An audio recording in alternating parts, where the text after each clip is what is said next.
Csif is a network organization, and then the full meaning is Civil Society and Institutional Foundation. The purpose of the organization is just to coordinate the activities of small and medium-sized organizations. Because what we realize is that in the northern region, as most people describe as the region that has a lot of enemies. And what do we find ourselves doing? A lot of questions have been raised. And in our reflection as an organization, we felt that there's a need for us to actually find an opportunity to peer review ourselves as an individual organization. And as a network of organizations that stand in for small and medium-sized organizations, this has been our first opportunity that we have gotten to actually share and for people to actually know what we want to do. So for this forum that we have created, it is just the first time that we were just wondering, like Mr. Sampo said, we didn't actually know how do we come out for people to see what we have in us. But we just thought that, no, we have to start. And this forum is actually like a startup for people to guide us. I know a lot of mistakes and corrections, not mistakes I'll call it, learning that we have learned from organizing this forum. But for me, I would want to say that Csif is an organization which is for now located in the northern region. And we want to spread across all the 26 districts in the northern region for now. When we get stabilized, we will move out. And to say that the membership is still open. As I stand here now, we have 20 registered members that we have within us. Most people have shown interest, but we still have the chances open for people who want to share our vision and work with us to fight the issues that the NGO face in the region.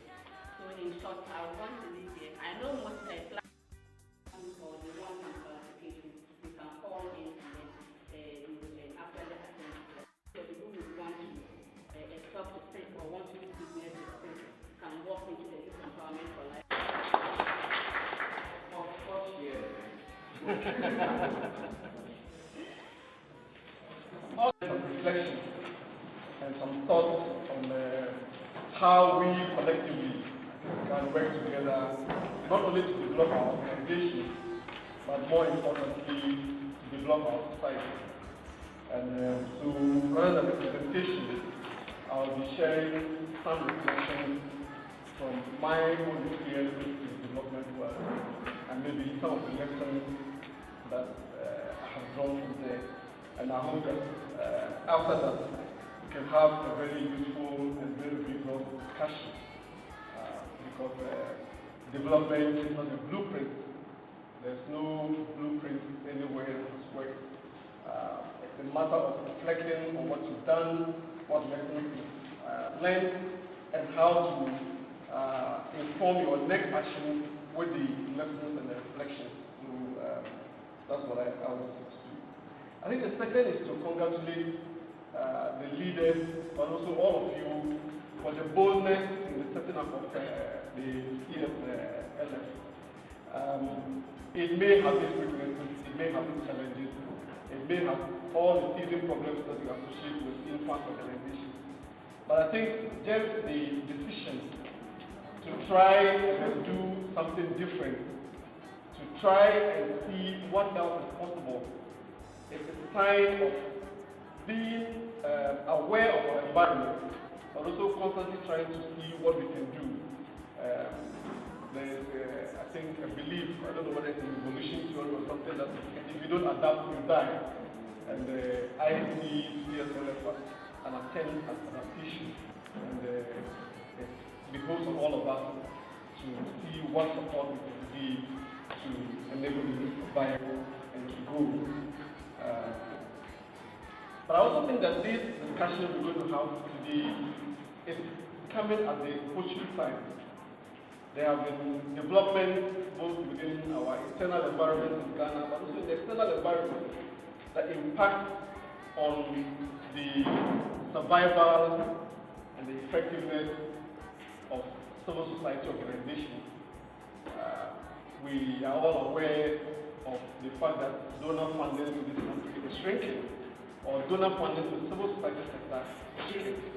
Indeed, quite a number of donor organizations that have traditionally supported civil society have indicated very clear timelines for phasing out. I think the leaders' support to civil society will end in 2018. The European Union support to civil society in Ghana, I think, will end in 2020 or thereabout. Csif also has a clear strategy to phase out. And what do we need to do? So we need to be doing things along this line. The priorities of the countries that traditionally do support civil society have changed. In the past, they used to support civil society both as a countervailing system to the state, that we support civil society to hold government in check. The government is so weak that we need civil society to provide the services that government cannot provide. But that paradigm has changed for them, and they believe that the road to development, so to speak, is to strengthen the state and this institution. And so funding is shifting from civil society organizations back to the state. And so even where they are bringing or going to support us, the direction of the funding will not be coming to civil society organizations, but more to the state. Therefore, what gives you the right to say A, B, C, D, E, F? That is one of the developments within the environment. In the past, we used to say, well, we're doing service delivery. We say that we move from service to activities. Make some suggestions so that we can all understand. Ladies and gentlemen, in his introductory remarks, he said the world, the donors, are shifting their thinking away from supporting us with the civil society organization to supporting the state. That is serious. State-led development versus private sector-led development. That is why I'm saying that we don't have to debate. But let's ask ourselves, if the state takes the lead, are we going to solve our problem? For me, that is the bottom line. Will the state machinery be ready, be prepared, be well organized, be well coordinated to lead us to this route? Or this is the result? I have a big question mark today.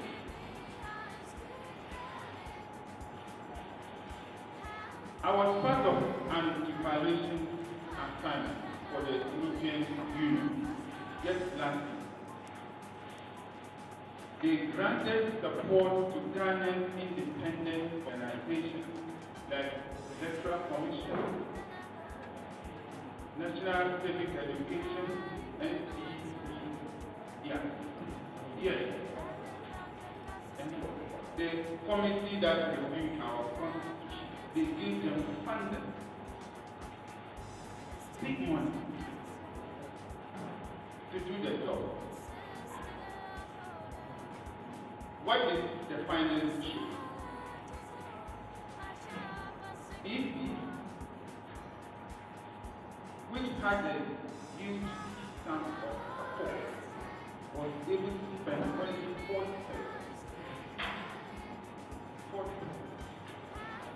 Give them the money. 40. Sensitize them, educate them, support them, let them make elections much more inclusive so that this country can move forward.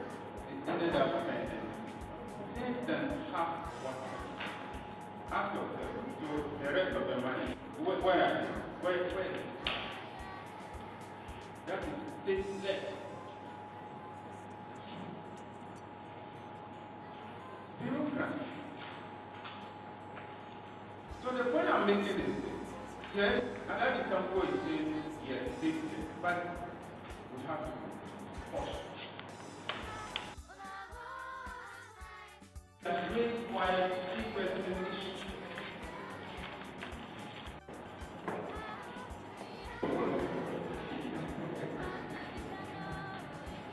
The one But it is more, okay, no, your mother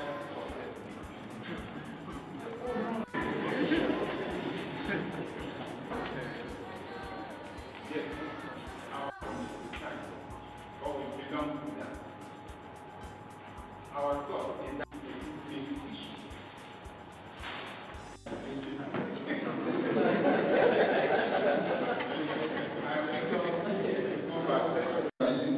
I'm telling you, we're going to make any impact.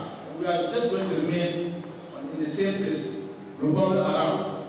So I'm just trying to plead that SOS to share as much as possible, to put the people in front of us, to put them at heart, to zoom ourselves to the problems that are happening, to see where we come, together with them, we can suggest solutions to that. So that Ghana will move forward, our communities will move forward, and the society will move forward. But what good man is for us, matter. Everybody will stand here talking about safety, and they will not be able to thank you very much. By project. Let me make it clear. That is not what I'm talking about. I was painting a picture of the reality on the ground now. So it's not a question of whether they should do it or not. This is what they have decided to do. And they are based on consideration completely outside Ghana. When the Cameroons were the UP highway, they completely changed the focus of their development strategy in developing countries. If you go to the David office today, they have reduced their whole strategic plan to a sheet of paper like this. In education, they said they would like to ensure that 60,000 girls or whatever go to school. In health, they are counting the number of mosquitoes that are going to the bed. They are not talking about maybe the other issues that go to ensure quality education. But that is what they feel that they can go back to their voters, their taxpayers, and what we call it. So I was only talking about the fact that for the donors now, they are beginning to shift from here, the donors come together, contribute to funds, agree priorities with the government. They are not with their money. Irrespective of this agreement, and go and deal with organizations that are not really accountable. So that's the point of the funding. There's a lot of value in a collective voice. There are some issues that you can deal with as an individual organization. But there are also some collective voice that you need a network or an alliance or whatever you choose to call it that can pick up the common issues. Then with the donors, they say, no, it's not the time. This place was like an and then the leader of the Philippines and EU that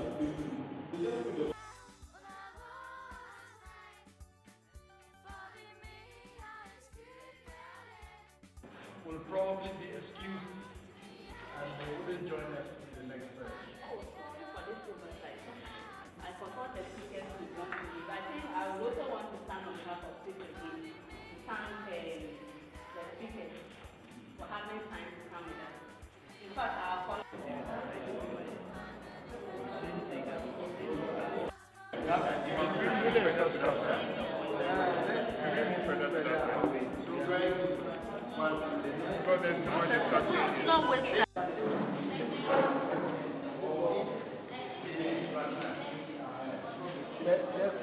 The question is that how can smaller NGOs build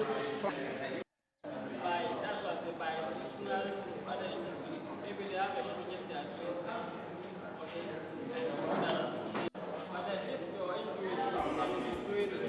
and I bring my name.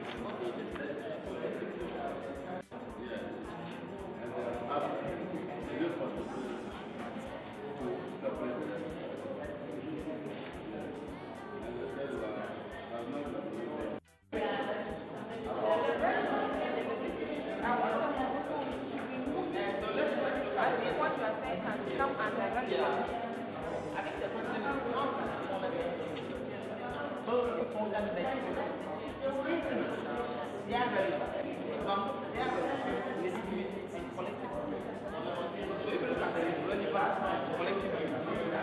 What I've talked about. That's what I'm saying, yes. Your point is good, Yeah. But in relation to the collaborative as they have smaller NGOs, even bigger NGOs that are within the national umbrella.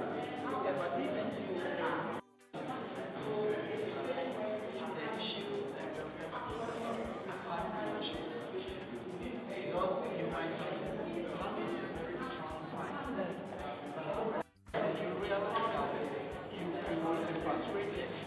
by their own style.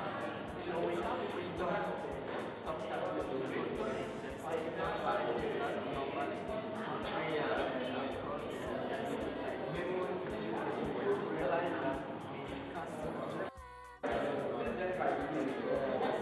One thing I want to add is that most NGOs or CSOs, they do more of upward accountability. We always report our units without reporting downward to the resources. So you see that we do well in the face of law, but in the face of the people in the community, you are doing nothing. So I think organization. Then, through that, the bureaucracy level between civil society organizations and government institutions will also be reduced because it's something that is undermining or killing the spirit of civil society organizations.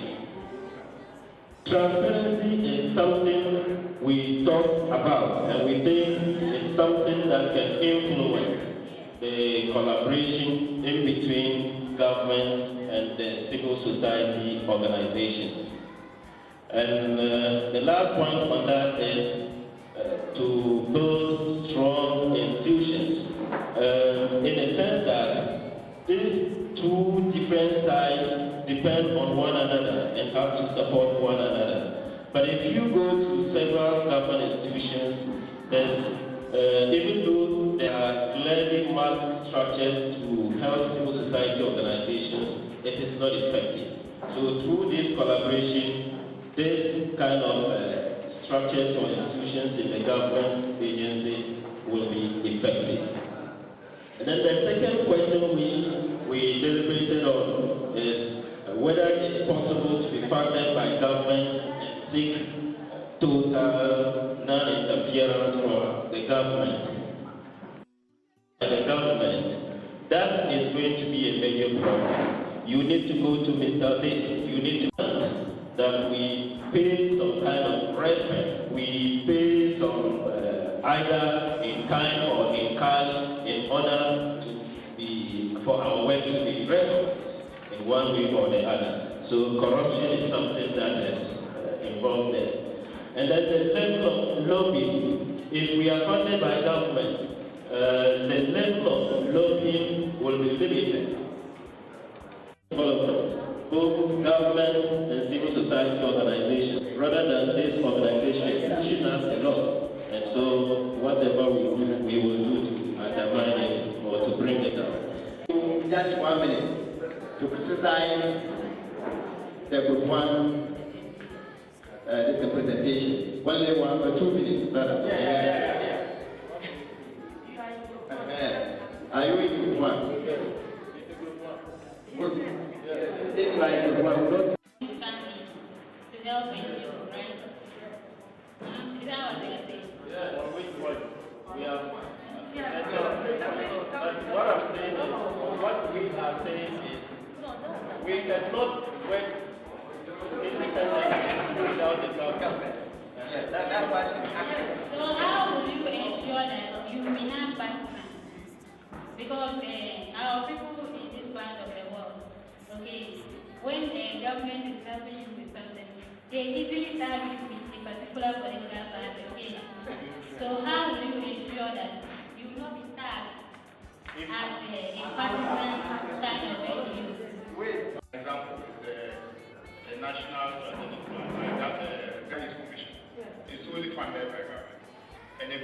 event is late. It's just maybe delayed months. That's a major setback or something like that. So it's totally not a bad idea for government. It's just maybe we have to. Thank you for answering that question. What I know is corruption is everywhere. It's not only when the government interferes in NGOs where that when people interfere in the corruption is not there. I think everywhere, even in our home, there is corruption, my brother. That would be registered under the network. And if that is done, NGOs will know that NGO B or C or D is supposed to be doing or is supposed to be doing that, so that there will be some amount of conflict of interest when it comes to the resolution of our NGOs activities. Then, we have aims and objectives. Those established NGOs or civil society organizations in Ghana, they must certainly have some aims and objectives that they are expected to accomplish or achieve. So if you have your aims and objectives clearly stated, there will be other NGOs who certainly will have similar aims and objectives. So they will want to link up with you to exactly see how together you can do a partnering exercise so that you can reach out to the community and do whatever is expected. Now, NGOs, our civil society organizations and NGOs are set up as advocacy groups for development partners, such that they embark on the that complement government efforts towards development in all areas. In our group, we came out with certain points that would make us retain our significance. If an NGO is supposed to, or civil society organization is supposed to comment on any issue, we should keep it at the level of development and not at the level of one party or the other. We keep a strong focus on the fact that we are just trying to be objective in dealing with any issues that come up. Another issue is that we have to be transparent ourselves in our own dealings. You don't go to equity with letting her do it. He who seeks equity must come with things. More time, NGOs lack this particular component, and it's very important. Transition. When you go to the community, you don't have to tell the community that you exist forever.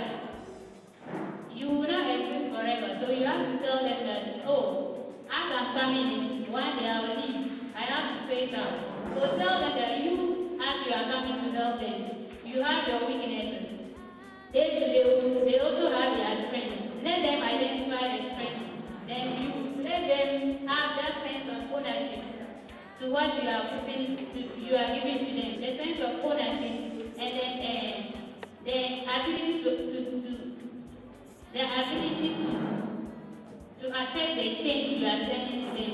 I think when they have this system, when you are even given, they will be happy to sustain your project. They will know that, oh, this particular project is ours.